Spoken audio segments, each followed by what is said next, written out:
ஒவ்வொன்றுக்குள்ளும் ஆழமான செய்திகள் இருப்பதனால் தான் தேடி தேடி கொண்டு வந்து உங்களுக்கு கொடுக்க. அந்த யாக்ஞவல்கி கார்கி என்கிற பெண் நடத்துகிற விவாதம் அற்புதமானது. நுண்ணறிவுடையோர் நூலுடு பழகினும் பெண்ணறிவு என்பது பெரும் பேதமைத்தே முத்திர குத்திட்டான் நம்ம ஆளு. அர்த்தம் என்ன? எத்தனை அறிவாளிகளோடு சேர்ந்து எவ்வளவு காலம் பழகினாலும் பெண்ணுக்கும் அறிவுக்கும் சம்பந்தமே கிடையாது.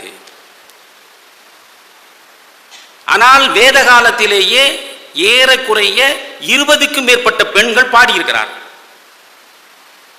அதில் பல பெண்களுடைய பெயரைத்தான் சினிமா நட்சத்திரங்கள் வைத்துக் கொண்டிருக்கிறார்கள். சாவித்திரி, ஊர்வசி, லோபமுத்ரா என்று வரிசையாக இருக்கிறார். இவரெல்லாம் பெண் பார்ப்போல அவர்கள். இதில் கார்கி ஞானப்போர் நடத்துகிறாள் இந்த யாக்ஞவல்கிக்கு எதிராக. அற்புதமான இடம் அது. யாக்ஞவல்கியிடம் கார்கி கேட்கிறார். ஜனகனுடைய சபையில் தான் நடக்கிறது விவாதம்.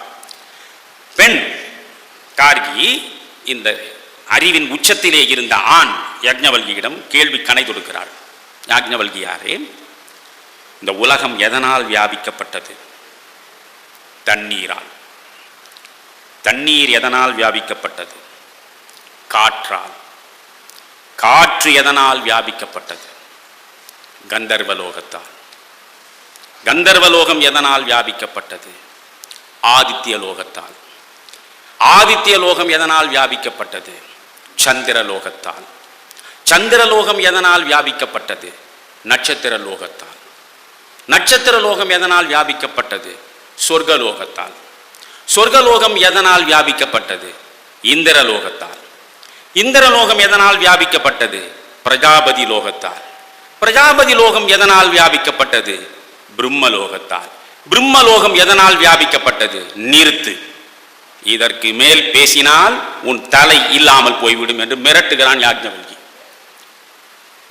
பிரம்மம் வரை வந்தான்.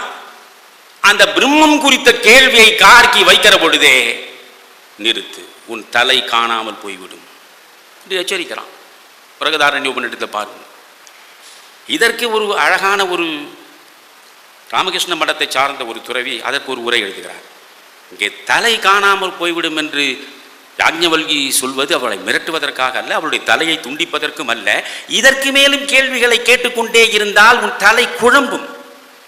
எனவே குழப்பத்தில் உன் தலையே சுற்றும், அதனால் சொல்கிறேன் என்று நிறுத்துவதாக அவர் பேசுவார். ஆனால் இதை மிரட்டுறான். ஆனால் உண்மை. அதோடு இது ஒரு போர்.